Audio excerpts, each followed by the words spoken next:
धनी व्यक्ति बुद्ध के पास यह प्रश्न लेकर आया, आपके पास पैसा क्यों नहीं है? उस व्यक्ति ने मान लिया कि चूंकि बुद्ध एक भिक्षु थे इसलिए उन्हें बिना किसी संपत्ति के गरीबी का जीवन जीना होगा। प्रश्न का सीधे उत्तर देने के बजाय बुद्ध ने एक और प्रश्न के साथ उत्तर दिया, आप यह क्यों मानते हैं कि मेरे पास कोई पैसा नहीं है? इस प्रतिक्रिया ने उस व्यक्ति को चकित कर दिया और उसे अपनी धारणा स्पष्ट करने के लिए प्रेरित किया। उनका मानना था कि एक भिक्षु के रूप में बुद्ध ने भौतिक धन का त्याग कर दिया था और सादगी और तपस्या का जीवन जीना चुना था। फिर बुद्ध ने मनुष्य को अपना ज्ञान देना शुरू किया। उन्होंने समझाया कि सच्चा धन बाहरी संपत्ति जैसे धन या भौतिक वस्तुओं से नहीं आता है, बल्कि सच्चा धन संतोष, आंतरिक शांति और आध्यात्मिक संतुष्टि के रूप में स्वयं के भीतर पाया जाता है। बुद्ध ने इस बात पर जोर दिया कि भौतिक संपत्ति की खोज अक्सर दुख और असंतोष की ओर ले जाती है, जबकि आंतरिक गुणों को विकसित करने से स्थायी खुशी और संतुष्टि मिलती है। सादगी और भौतिक चीजों से वैराग्य का जीवन जीकर बुद्ध ने अपने द्वारा सिखाए गए सिद्धांतों का उदाहरण दिया। उन्होंने भौतिक संपदा के संचय के बजाय अपनी आध्यात्मिक साधना की गहराई और अपनी जीवन शैली की सादगी में समृद्धि पाई। इस बातचीत के माध्यम से बुद्ध ने धनी व्यक्ति और अन्य लोगों को अपना ध्यान बाहरी संपत्ति से आंतरिक गुणों की ओर स्थानांतरित करने का महत्व सिखाया। यह कहानी एक शाश्वत अनुस्मारक के रूप में कार्य करती है कि सच्ची संपत्ति संपत्ति की प्रचुरता में नहीं, बल्कि किसी की आंतरिक दुनिया की समृद्धि और उसकी आध्यात्मिक समझ की गहराई में निहित है। व्यवधान के लिए खेद है। जहां से हमने छोड़ा था वहां से आगे बढ़ते हुए बुद्ध के शब्दों से प्रबुद्ध होकर धनी व्यक्ति को अपने प्रश्न के पीछे के गहरे अर्थ का एहसास होने लगा। वह समझ गया था कि धन के बारे में उसकी धारणा भौतिक संपत्ति और बाहरी धन तक ही सीमित थी। बुद्ध की शिक्षाओं से प्रेरित होकर मनुष्य ने खुशी और संतुष्टि के सच्चे स्रोत पर विचार करना शुरू कर दिया। समय के साथ धनी व्यक्ति आत्म खोज की यात्रा पर निकल पड़ा और आंतरिक शांति और संतुष्टि के सिद्धांतों की खोज की जिन्हें बुद्ध ने समझाया था। उन्होंने धीरे धीरे अपना ध्यान भौतिक संपदा की खोज से हटकर करुणा, उदारता और ज्ञान जैसे आंतरिक गुणों की खेती पर केंद्रित कर दिया। जैसे जैसे वह अपनी आध्यात्मिक साधना में गहराई से उतरता गया, उस धनी व्यक्ति को अपने भीतर समृद्धि और प्रचुरता की एक नई भावना मिली। उन्होंने पाया कि सच्चा धन भौतिक संपत्ति की सीमाओं से परे है और व्यक्ति के आंतरिक अस्तित्व की गहराई में निहित है। अपने स्वयं के परिवर्तन के माध्यम से धनी व्यक्ति बुद्ध की शिक्षाओं का अवतार बन गया और दूसरों तक आंतरिक धन और आध्यात्मिक संतुष्टि का संदेश फैलाया। उन्होंने महसूस किया कि भौतिक चीजों के प्रति लगाव छोड़कर और जीवन की सादगी को अपनाकर कोई व्यक्ति सच्ची स्वतंत्रता और खुशी का अनुभव कर सकता है। धनी व्यक्ति की यात्रा की कहानी बुद्ध की शिक्षाओं की परिवर्तनकारी शक्ति के प्रमाण के रूप में कार्य करती है। यह दर्शाता है कि सच्ची संपत्ति किसी के बैंक खाते के आकार से नहीं, बल्कि किसी के दिल और आत्मा की समृद्धि से मापी जाती है। आंतरिक शांति और संतुष्टि को विकसित करके व्यक्ति किसी भी भौतिक संपत्ति से बढ़कर तृप्ति की भावना प्राप्त कर सकता है। जैसे जैसे धनी व्यक्ति आत्म खोज और आध्यात्मिक विकास की अपनी यात्रा में गहराई से उतरता गया, उसे असंख्य अनुभवों का सामना करना पड़ा जिन्होंने उसके संकल्प का परीक्षण किया और सच्चे धन के बारे में उसकी समझ को गहरा किया। उनकी यात्रा का एक महत्वपूर्ण पहलू बौद्ध धर्म से परे विभिन्न आध्यात्मिक परंपराओं की शिक्षाओं की खोज करना था। उन्होंने विभिन्न संस्कृतियों और पृष्ठभूमियों से बुद्धिमान संतों, रहस्यवादियों और आध्यात्मिक नेताओं की तलाश की जो अस्तित्व की प्रकृति और आत्मज्ञान के मार्ग के बारे में अंतर्दृष्टि प्राप्त करने के लिए उत्सुक थे। इन आध्यात्मिक गुरुओं के साथ अपनी बातचीत के माध्यम से धनी व्यक्ति को मानवीय स्थिति और सभी प्राणियों के अंतर संबंध पर व्यापक दृष्टिकोण प्राप्त हुआ। उन्होंने सीखा कि आध्यात्मिक ज्ञान की बाहरी अभिव्यक्तियां भिन्न भिन्न हो सकती हैं। सत्य का सार सार्वभौमिक रहता है, एक ऐसा सत्य जो धार्मिक हठधर्मिता और सांस्कृतिक सीमाओं से परे है। ज्ञान और ज्ञान की खोज में धनी व्यक्ति ने दूर दूर की यात्रा की, पवित्र स्थलों का दौरा किया, ध्यान शिविरों में भाग लिया और विद्वानों और साधकों के साथ दार्शनिक चर्चा में शामिल हुए। प्रत्येक मुठभेड़ ने मानवीय अनुभव के बारे में उनकी समझ को गहरा किया और करुणा, अखंडता और सेवा का जीवन जीने की उनकी प्रतिबद्धता को मजबूत किया।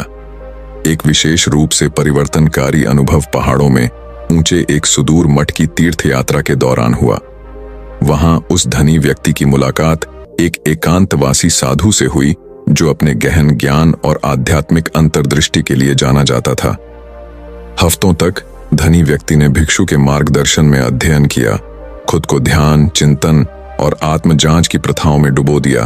भिक्षु के संरक्षण में धनी व्यक्ति ने गहन स्पष्टता और आंतरिक शांति के क्षणों का अनुभव किया, अपने अहंकार की सीमाओं को पार किया और अस्तित्व के कालातीत सार से जुड़ गया। उन्होंने महसूस किया कि सच्चा धन केवल बाहरी संपत्ति प्राप्त करने या सांसारिक सफलता प्राप्त करने के बारे में नहीं है, बल्कि आंतरिक सद्भाव और आध्यात्मिक संतुष्टि की गहरी भावना पैदा करने के बारे में है।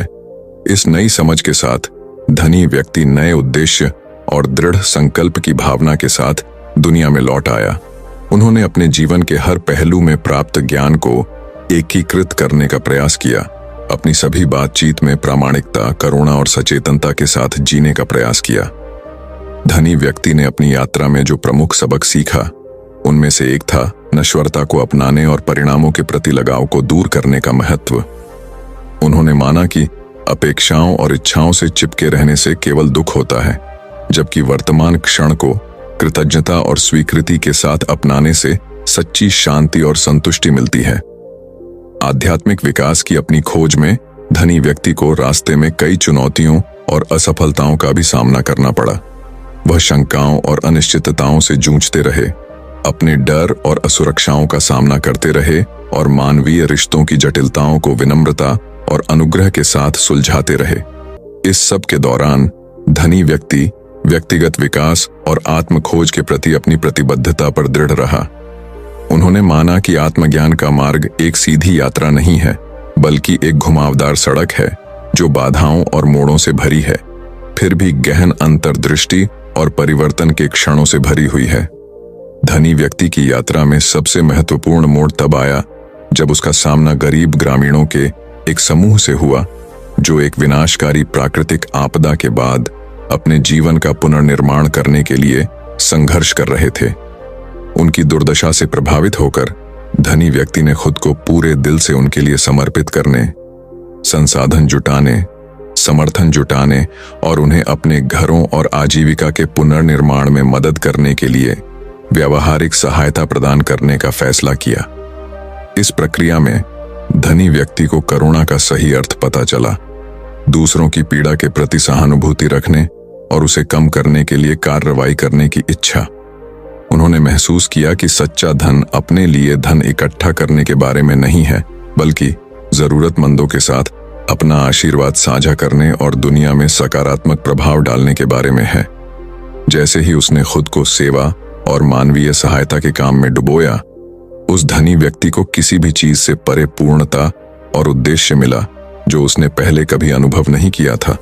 उन्होंने समझा कि सच्चा धन संपत्ति के संचय या व्यक्तिगत लाभ की खोज में नहीं है, बल्कि दूसरों के लाभ के लिए निस्वार्थ भाव से खुद को देने की खुशी में निहित है।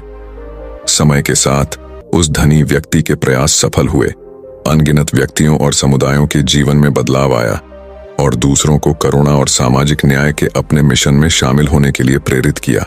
भारी चुनौतियों का सामना करने के बावजूद धनी व्यक्ति और उसके सहयोगी एक अधिक न्याय संगत और दयालु दुनिया के निर्माण की अपनी प्रतिबद्धता में निडर रहे।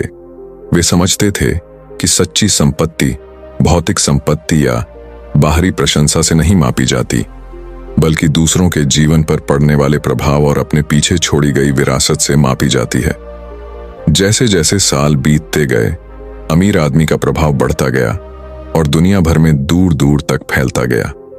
उनकी विरासत भावी पीढ़ियों के लिए आशा और प्रेरणा की किरण बन गई, जो उन्हें विपरीत परिस्थितियों में प्रेम, करुणा और एकजुटता की परिवर्तनकारी शक्ति की याद दिलाती है। अंत में अमीर आदमी की यात्रा पूरी हो गई क्योंकि उसने रास्ते में सीखे गए गहन पाठों पर विचार किया। उन्होंने महसूस किया कि सच्चा धन कोई ऐसी मंजिल नहीं है जिस पर पहुंचा जा सके, बल्कि यह विकास, खोज और दूसरों की सेवा की आजीवन यात्रा है।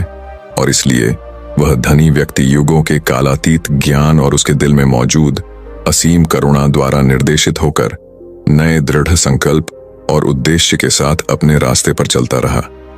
उनका जीवन पीड़ा से उबरने और सभी प्राणियों के लिए अधिक शांति, न्याय और सद्भाव की दुनिया बनाने की मानवीय आत्मा की स्थायी शक्ति का एक प्रमाण बन गया। यह विस्तारित कथा अमीर आदमी की निरंतर यात्रा को समाहित करती है, क्योंकि वह जीवन की जटिलताओं से जूझता है, अस्तित्व संबंधी प्रश्नों से जूझता है और वह जो कुछ भी करता है उसमें करुणा, ज्ञान और सेवा के सिद्धांतों को शामिल करना चाहता है। जैसे ही धनी व्यक्ति ने अपनी यात्रा पर विचार किया, उसे एहसास हुआ कि सच्ची संपत्ति को केवल भौतिक संपत्ति या बाहरी उपलब्धियों से नहीं मापा जा सकता है। यह मानवीय संबंधों की समृद्धि, आंतरिक शांति की गहराई और अपने पीछे छोड़ी गई दयालुता और करुणा की विरासत में पाया जाता है। कृतज्ञता और विनम्रता से भरे हृदय के साथ धनी व्यक्ति ने अपने द्वारा सीखे गए सबक को अपनाया और प्रत्येक दिन को इरादे और उद्देश्य के साथ जीने का संकल्प लिया। उन्होंने समझा कि सच्ची दौलत कोई मंजिल नहीं है जिस तक पहुंचा जा सकता है, बल्कि यह जीने का एक तरीका है। हर पल ईमानदारी, करुणा और उदारता के साथ जीने की प्रतिबद्धता। अपने जीवन के अंतिम पड़ाव में उस धनी व्यक्ति को इस ज्ञान से सांत्वना मिली कि उसने अर्थ और उद्देश्य का जीवन जिया है। उनकी यात्रा खुशी और दुख, जीत और चुनौतियों से भरी थी, लेकिन इन सब के बावजूद वह अपने मूल्यों और दृढ़ विश्वासों के प्रति सच्चे रहे। जैसे ही उसने अपने जीवन की यात्रा पर पीछे मुड़कर देखा, उस धनी व्यक्ति को तृप्ति और संतुष्टि की गहरी भावना महसूस हुई। उन्होंने पाया था कि सच्चा धन संपत्ति के संचय में नहीं, बल्कि मानवीय भावना की समृद्धि में निहित है। प्रेम, करुणा और दूसरों की सेवा करने की क्षमता। अपने चेहरे पर मुस्कान और दिल में शांति के साथ अमीर आदमी ने अपनी आंखें बंद कर लीं, यह जानते हुए कि उसकी विरासत उन लोगों के दिल और दिमाग में जीवित रहेगी जिन्हें उसने रास्ते में छुआ था। और इस तरह उनकी यात्रा समाप्त हो गई।